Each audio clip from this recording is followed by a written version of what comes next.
ለወልድ ሁሉን አወረሰው። አብ ለወልድ ሁሉን ካወረሰው አብ ጋር ምንድነው የቀረው? ይህ ጥያቄ አምላክን በአካልም ሆነ በስልጣን ለሚከፋፍሉ ሰዎች ነው። በስልጣንና በአካል ለሚከፋፍሉ ሰዎች አብ ሁሉን ለወልድ ካወረሰው አብ ጋር ምንድነው የቀረው? ይሄን ትመልሱልኛላችሁ። ዕብራውያን 1:3 ሁሉን ወራሽ ባደረገው ደግሞ ዓለማትን በፈጠረበት በልጁ በዚህ ዘመን መጨረሻ ለኛ ተናገረን። እሺ እየተከታተላችሁ ያላችሁት ይህ መልእክት ለብዙ ሰው እንዲደርስ ኮፒ ሊንክ፣ ሪፖስት፣ ሼር በማድረግ ብዙዎች ጋር እንድታደርሱ ኮሜንት ላይ የገባችሁ ኢየሱስ አብ አይደለም ኢየሱስ ክርስቶስ የአብ ልጅ ነው ወይም ኢየሱስ ወልድ ነው እያላችሁ በመጻፍ ኮሜንትን ሀሳባችሁን እንድትሰጡ በጌታ ፍቅር አሳስባለሁ። እንግዲህ ያነሳችውን ሀሳብ እንደሰማችሁት ከሆነ ዕብራውያን ምዕራፍ 1 ቁጥር 2 ላይ እግዚአብሔር ሁሉን ወራሽ ባደረገበት ደግሞ ዓለማትም በእርሱ በፈጠረበት በልጁ በዚህ ዘመን መጨረሻ ለኛ ተናገረን የሚለውን ሀሳብ አንስታ እንግዲህ ሁሉንም ነገር እግዚአብሔር ለወልድ ከሰጠ አብ ጋር የቀረ ነገር ምንድነው ማለት አብ ባዶን ቀረ ወይም ራሱ አብ ነው የሚለውን ሀሳብ ለመግለጽ ይህን ሀሳብ ታነሳለች።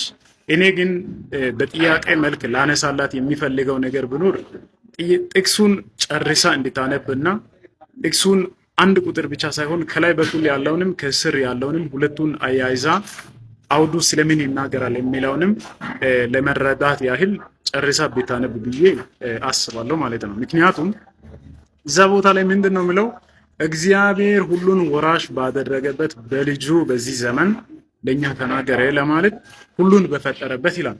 ሁሉን በራሱ ሳይሆን በልጁ እግዚአብሔር ዓለማትን እንግዲህ ገና በዘፍጥረት ምዕራፍ 1 ላይ ዮሐንስ ወንጌል ምዕራፍ 1 ላይ እግዚአብሔር ዓለምን እና በዓለም ያለውን ሁሉን እግዚአብሔር ራሱ እንደፈጠረ መጽሐፉ ይነግረናል። ግን እግዚአብሔር በማን ሰራ የሚለውን ስናጠና መጽሐፍ ቅዱስ እግዚአብሔር ዓለምን በክርስቶስ እንደፈጠረ ይናገራል ማለት ነው። በራሱ አይደለም በክርስቶስ ይላል። ስለዚህ ሁሉን ደግሞ ሰጥቷል ለሚለው ፊልጵስዩስ ምዕራፍ 2 ቁጥር 6 እስከ 11 ያለውን ክፍል ስናጠና እንደዚህ ይላል። እርሱ ግን በእግዚአብሔር መልክ ሲኖር ሳለ ይላል። ይሄ እግዚአብሔር ሆኖ ሳለ ሳይሆን በእግዚአብሔር መልክ ሲኖር ሳለ ይላል። ይሄ ማለት በእግዚአብሔር መልክ አለ ማለት እግዚአብሔር ራሱን የቻለ ነው። ይህ ደግሞ በእግዚአብሔር መልክ ያለው ደግሞ አካል ራሱን የቻለ ሌላ አካል ነው። ዮሐንስ ወንጌል ምዕራፍ 3 ቁጥር 35 ላይ እንደዚህ ይላል መጽሐፉ፣ አባት ልጁን ይወዳል ሁሉን ደግሞ በእጁ ሰጥቶታል ይላል። አባት ምን ያደርጋል? ልጁን ይወዳል። አባት ማለት እንደ ነርሱ ወይም እንደ ኦጄ ወይም እንደ ሐሰተኛ ሐዋርያት አስተምሮ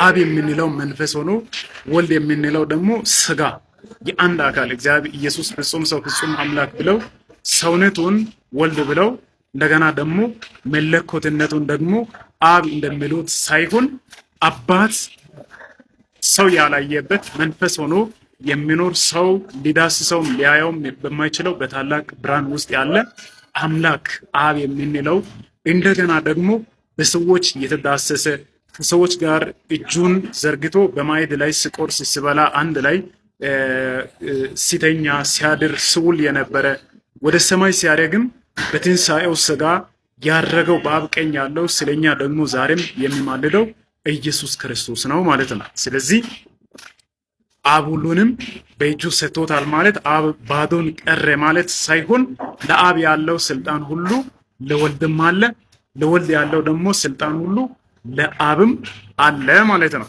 ስለዚህ እግዚአብሔር አብ እግዚአብሔር ወልድ የምንለው በመለኮት አንድ የሆነ በአካል ግን በሶስት ማንነት የተገለጠ አንድ እግዚአብሔርን እናምናለን። ቪዲዮውን ለብዙ ሰው እንዲደርስ ኮፒ ሊንክ፣ ሪፖስት፣ ሼር በማድረግ ተባበሩልኝ።